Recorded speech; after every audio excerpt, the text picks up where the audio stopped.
The Alaskan winter gripped the land. Thomas felt its chill deep in his bones. He had come here seeking solitude. His small cabin stood as a lone speck. The silence was vast, broken only by the wind. The wind howled like a mournful spirit. It echoed the emptiness in his own heart. He chopped wood with a rhythmic thud. Each swing was a small defiance against the cold. The sun, a pale disk, offered little warmth. It skimmed the horizon for a few short hours. Then, darkness would reclaim the world. Days bled into weeks, each one similar. Loneliness was a constant companion. It sat with him by the fire. It walked with him through the deep snow. The beauty here was stark. It was unforgiving.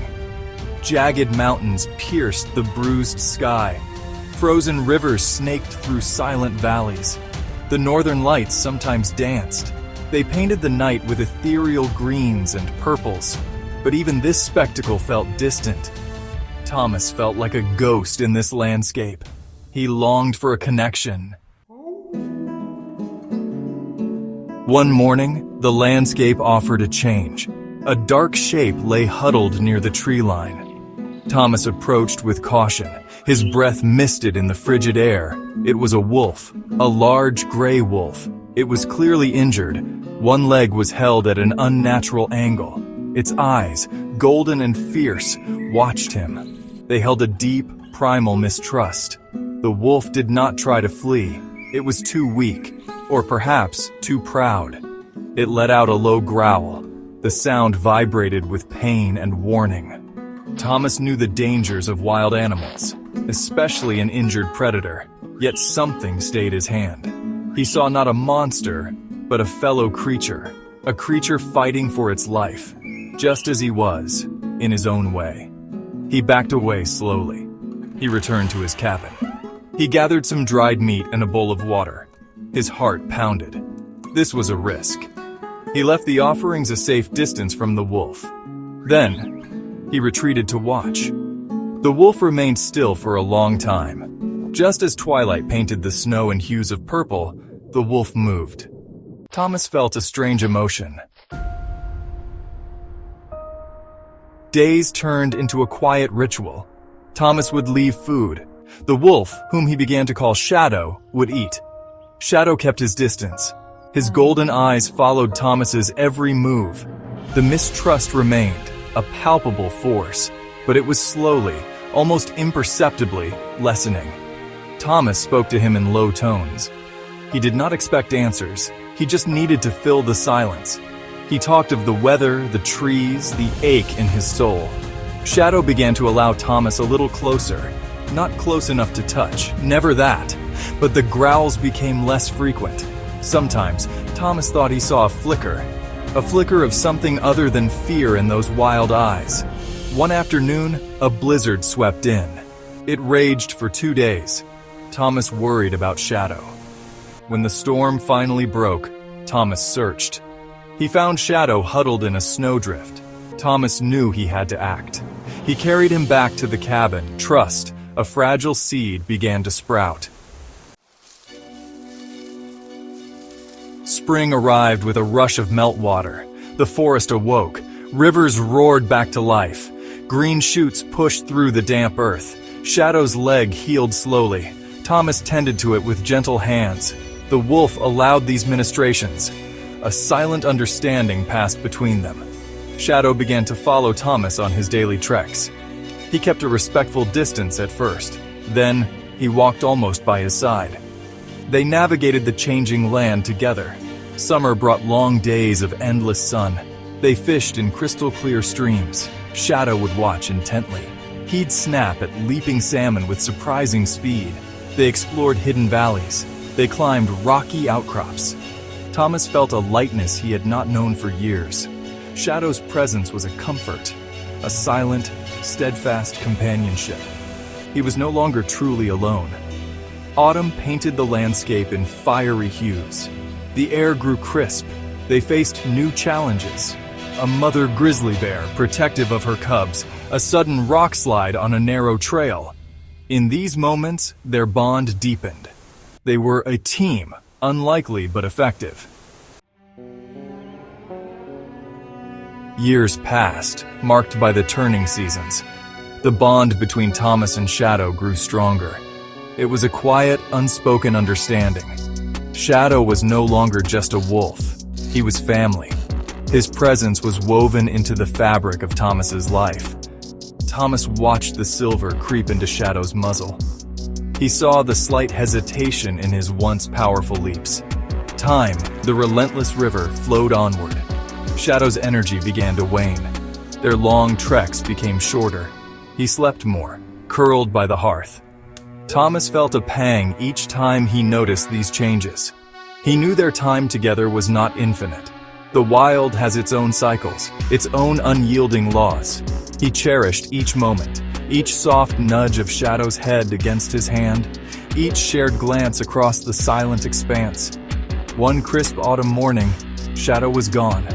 Thomas searched. He called his name into the vibrant, unhearing woods. He knew Shadow had chosen his own time, his own way to depart. The cabin felt impossibly empty.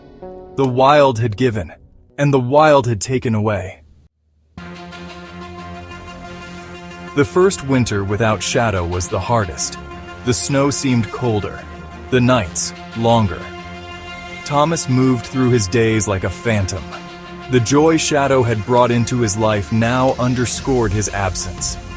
He would find himself setting out 2 portions of food. He would glance toward Shadow's usual resting spot. The emptiness there was a fresh wound each time. He tried to find solace in his solitude. He had sought it once before. But it was different now. Before Shadow, it was an escape. Now, it was a reminder of what he had lost. The connection they shared had changed him. It had opened a part of his heart he thought long dead. He missed the soft thud of Shadow's tail. He missed the warmth of his body nearby. He missed his silent, watchful presence.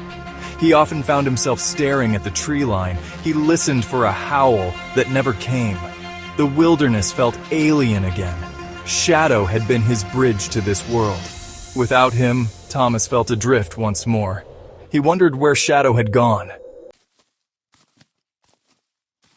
Months later, as spring began to breathe life back into the land, Thomas was checking his trap lines. He moved with a heavy heart. The world was reawakening, but his spirit remained in winter's grip.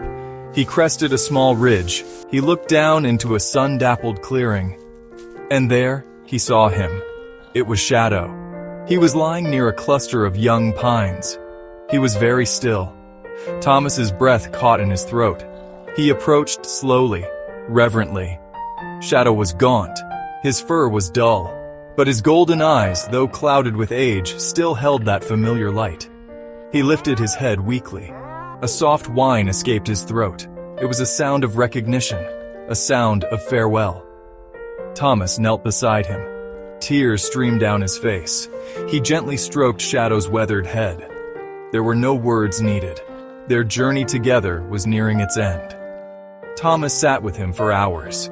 He spoke softly of their adventures. He thanked him for his friendship, for his unwavering loyalty. The sun climbed higher, then began to descend. As twilight approached, Shadow stirred. He let out one last long howl. Then, he laid his head in Thomas's lap, and he was still. Thomas buried Shadow in the clearing. He marked the spot with a simple pile of stones.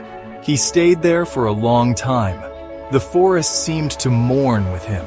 The wind whispered through the pines. It sounded like a soft lament. When he finally stood, he knew something had shifted within him. The wilderness had taken much, but it had given him something precious, something transformative. He returned to his cabin. It felt different now, not just empty, but complete in a strange way.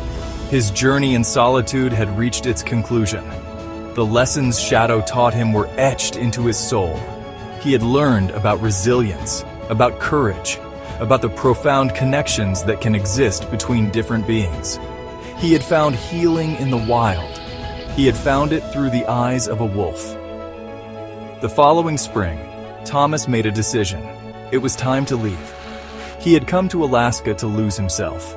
He was leaving with a newfound sense of self.